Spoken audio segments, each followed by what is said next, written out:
Episode 572, The Deep Fake, a troubling trend we should all understand. Now, this is an extended episode. I wanted to keep it as one episode instead of splitting it into two so I could share it with my students, but I think it's also something we need to talk about now before the election season comes around. Now, Wesley Fryer has given us a lot of resources, and I have included all of those links to videos and such at coolcatteacher.com/E572. The 10-Minute Teacher Podcast with Vicki Davis. Every weekday, you'll learn powerful, practical ways to be a more remarkable teacher today. Plan your professional development now. The holidays are a great time to get ahead on your PD. Stay tuned at the end of the show to learn how advancement courses can help you and for a discount.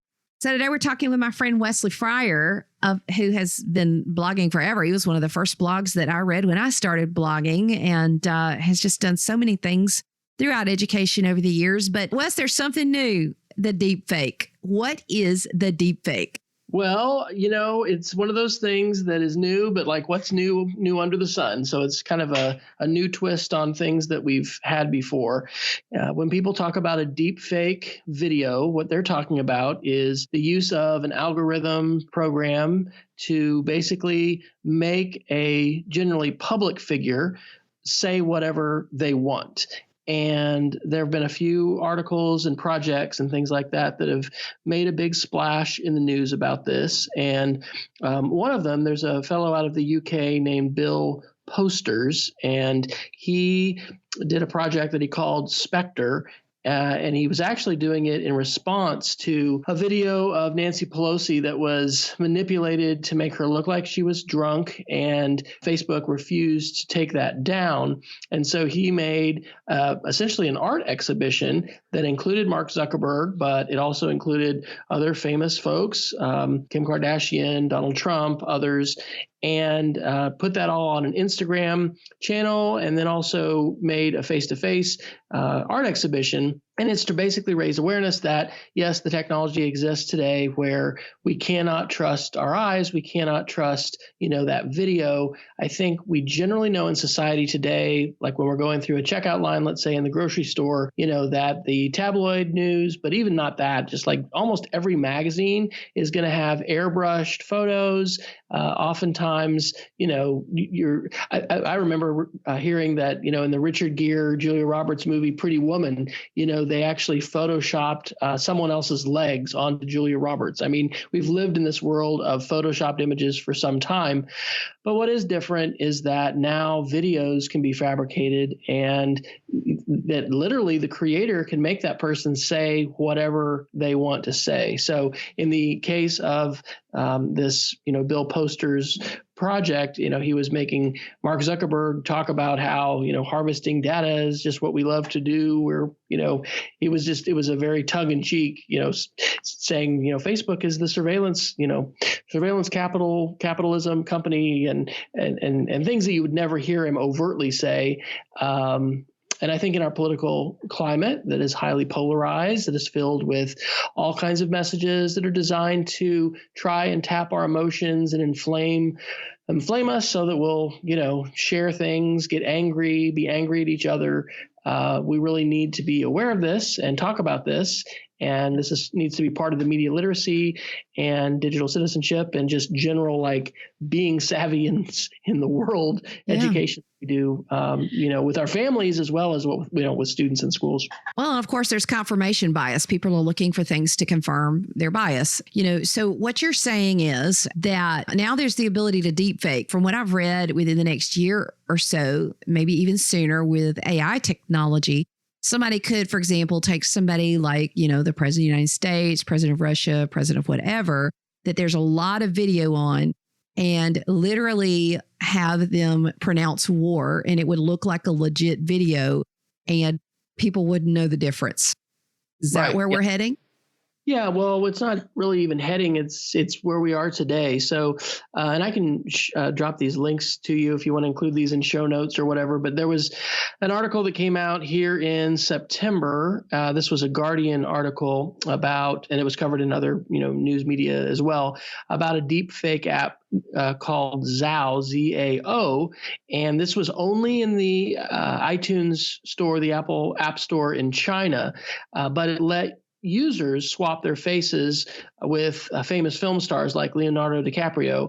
And there was a famous blogger, or I guess it's not a blogger, YouTuber, that posted this and shared. And, like we've seen with, the app that Face Swap, I think that, people were granting permission for their face to be used and to be uploaded and things like that. The technology is there today. I mean, that's what this Zao app, showed in the Chinese market. And these kinds of technologies, we've had a term called script kiddies, which meant hackers that wouldn't necessarily be hackers that could, create sophisticated code themselves, but they could take scripts that other people have made and then manipulate them and use them. Similarly, these kinds of technologies are available in the wild today. And, if somebody is determined, they're going to be able to create that kind of a deep fake video. So it makes media literacy more important than ever. But at the same time, and this is where I wanted to say, what's new under the sun? There's a really excellent article that came out of Data Society, which is datasociety.net, just recently on September 18th. And the title of this is called Deep Fakes and Cheap Fakes. And the authors are Britt Paris and Joan Donovan. And they're talking about how, propaganda and media have been used since the dawn of politics, really, to try and influence folks. And so while there are these more sophisticated, what we would call deep fakes videos, there's also what they call cheap fakes and just a lot of manipulation going on with media. And so, there are some new twists to this, but the purposes and the ways in which these are being used by different groups. Well, I think what is really different is the social media landscape, right? When we were starting blogging in the early, 2003, 4, 5, or early mid 2000s. I mean, social media like Twitter and Facebook, that wasn't a reality. And so the velocity with which things can be shared now, the degree to which social media impacts mainstream media, it honestly puts a lot of burden on our journalists, because that's what many groups really target and try to do, is to convince journalists that something is legit. And then, when someone with the New York Times or, with the Guardian or with CNN or ABC, NBC, whatever, picks that kind of thing up, that lends more credibility to it. Then it just accelerates. And so Well, and truthfully, lots of media organizations aren't exactly legit, because just look at how they're handling missing children. They have the ability to change their title and change the subtitle that goes onto Facebook just by having it rescraped. But they don't, because they want the clicks and they want the shares. Yeah. Well, one of the other things I want to mention in this whole conversation, I had a chance this last summer to go up to Providence, Rhode Island, to the Summer Institute in Digital Literacy, and had a chance to hang out with Dave Quinn and a bunch of other media literacy folks. And he introduced me to what Mike Caulfield calls SIFT, or the 4 moves. And this is a framework for determining and ascertaining the validity of content. But SIFT, S-I-F-P, stands for stop, investigate the source, find better coverage, and then trace claims, quotes, and media to the original context. And so, one of the things that they'll talk about is not just reading inside that website, but reading horizontally, being able to identify, who else is saying this. I'm teaching 5th and 6th graders this year. And so we're laying the basis for some of this media literacy, talking about advertising. But these are just really essential skills. And I think the stakes perhaps are higher because of social media and, like I said, virality and velocity of these things being shared. And, we can still sometimes see some of these videos and think, oh, that doesn't quite look real. I can kind of tell it's fake. But the days of being able to just eyeball a video and say, oh, yeah, I can tell that's manipulated are just about over. And so I do think that it's a new normal when it comes to this. And it really, for me, emphasizes the need for media literacy to be across the curriculum and across grade levels, and to be, a part of every student's conversation and teacher's conversation when it comes to information and how we are deciding what to believe and what is authority. And especially since we're all publishers now, with the share button. Yeah. And, helping people, we all have to have humility when we do something wrong. I mean, for example, I had a lady that I had posted a link to Snopes and said, this is not accurate information. And she private messaged to me that I had humiliated her and, what a terrible person I was because I had humiliated her publicly and how dare I, but she wouldn't go back and edit the article and she wouldn't go back and take it down. So she was really perpetuating the lie that other people were sharing then. And it's like, how can you stop it when folks are like, my pride is more important than being truthful? Yeah, well, absolutely. And I think that the research on this is very informative, and it's important to take a look at. The stuff I've read says, just confronting somebody with a Snopes article or with an alternative, with a fact-checked source is actually oftentimes not effective in kind of shaking the tree and helping them change their opinions. In fact, folks who are better educated can be more challenged. It can be more difficult to shake them from their perception of, this is reality. This supports that reality, in part because they'll rationalize things to a greater degree. And so it's really a pernicious problem. But yeah, it's super challenging. One of the things, and this is what Mike Caulfield talks about in the 4 moves that we need to be aware of, and I'm trying to talk to folks in different groups about this, is when our emotions are really activated. I mean, that's one of the things that individuals and organizations are doing today, in some cases just to try to get us to buy something, right, as a consumer. But in some cases, it's to polarize us, to get us upset, angry. So when we see something online and it really, pushes our buttons, that's literally what many people are trying to do, is to push buttons and pull levers to, get us upset, get us, thinking, in some real negative ways and just be a real polarized society. So I don't have an answer to all of that, but I do know it's something we need to really confront head on as educators. But it's not just in the classroom, right? At the family gatherings, at a holiday time, it can be really difficult because we're living in such a polarized time. So finding ways to listen, finding ways to try and de-escalate the emotions.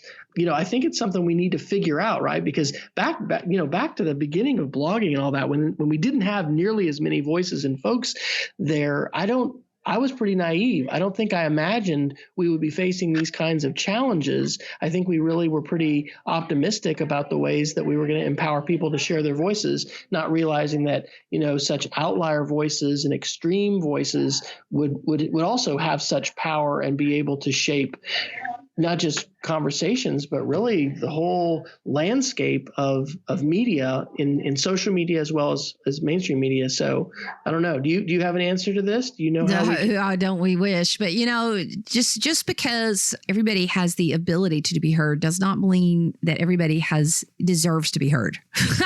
I don't know how else to put it. I mean, right. It's just, but then who decides who deserves to be heard? And that's where the question comes in, because, then you're, thought police or whatever, and everybody's crazy to somebody. Well, what we all have to do is decide on our filters, and I did a session at a conference down in Dallas in April that I called Filtering the Exoflood. When I worked for AT&T for a couple of years, I learned this, you just go to larger and larger numbers, right? And exabytes. I think my son's excited. There's a yottabyte. It's like this massive, quantity of data. But anyway, the exaflood is this thing coming at the time. AT&T and some other people were talking about coming with all the video and high definition and everything. And so we're awash in all of this data and information, and we can't rely on the traditional gatekeepers of information to keep that at a reasonable amount, and then also to vet out the outliers and some of those folks. And part of this regulation has to play some kind of a role. I mean, YouTube and the recommendation engine drives a tremendous amount of views that they have. And the fact that certain fringe voices and websites, I'm thinking about InfoWars as an example, it's just crazy. Like as a personal example, our youngest daughter is a 10th grader. She has been exposed to more conspiracy theory. We never landed on the moon. The world is flat, all these different things than I think any other generation before her.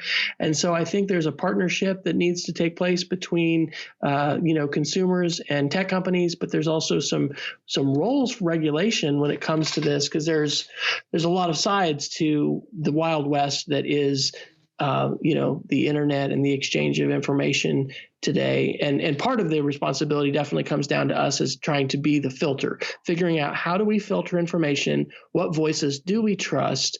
But I think what's going on with mainstream media and the way in which the narrative can be driven, I mean, literally from 4chan and Reddit and these other sites, I mean, we can suddenly have mainstream media coverage in some cases focusing on things that are outright lies, like whatever this thing was with the pizza, supposed child predator thing in a New York pizza joint that Hillary Clinton was connected to. I mean, there's crazy stuff. You're like, how did that ever even become a thing?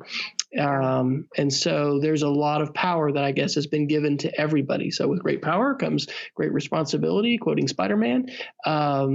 And we all need to take that responsibility seriously. And I think it's I wouldn't say it's an existential challenge, but I think it's a huge challenge for representative democracy and for us to figure out, how are we going to navigate this landscape and filter voices and filter content, but do that in a way that keeps our society open.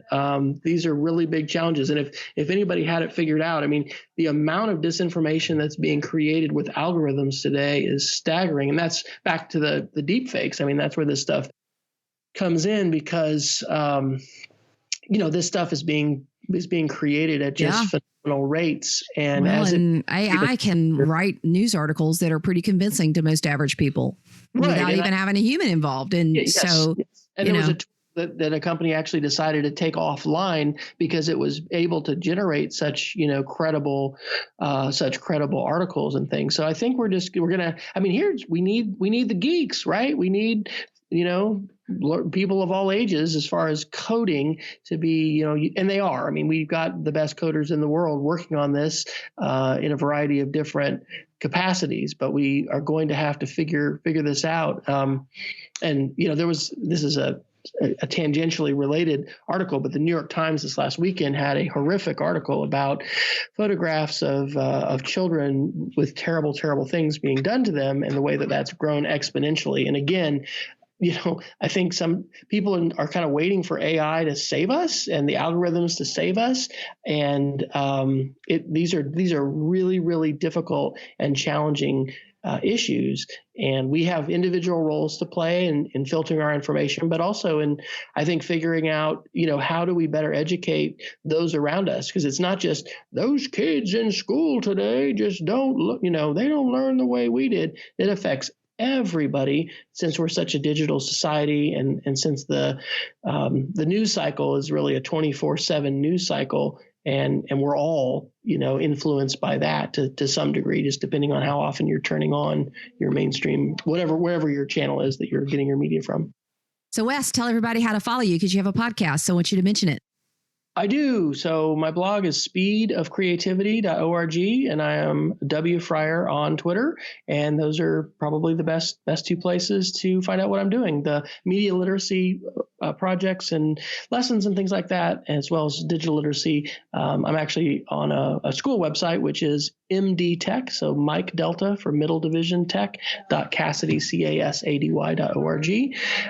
But yeah, if anybody encounters. This is something that I'm tracking and continuing to share. The weekly podcast, I guess, that we do is the EdTech Situation Room. That may be actually, Vicki, where you heard us talking about this, and that's edtechsr.com. That's the weekly show I do with Jason Neifer up in Montana, and we talk about tech news and things like this through an educational lens, what they mean. So anyway, in a few different places online. Well, thank you. This is going to be a very helpful resource and one that I think teachers can also share with their students and we all need to listen to. Thanks, Wes. You're welcome. Thank you. The holidays are just around the corner, and this is the perfect time to start planning your professional development. Get started by going to advancementcourses.com/coolcat to explore over 250 graduate level online PD courses in 19 different subject areas. Plus, you can save 20% off your order using the code COOL20. That's just $120 per graduate credit hour or $160 for 50 clock hours. You can take courses on helpful topics like classroom management, teacher wellness, education technology, special education classes, and more. Advancement Courses is flexible and lets you work at your own pace to create things to improve your classroom. So go to advancementcourses.com/coolcat now and use the code COOL20. So today I challenge you, as you talk about digital citizenship, to talk about the deep fake. Use some of the resources that I've shared. Just make sure people know what a deep fake means, or they could even think that some of these videos are authentic, and they're not. They are generated deep fakes, which means they're not real. So thanks for listening, and thanks for sharing this important topic. It's something we need to be talking about now.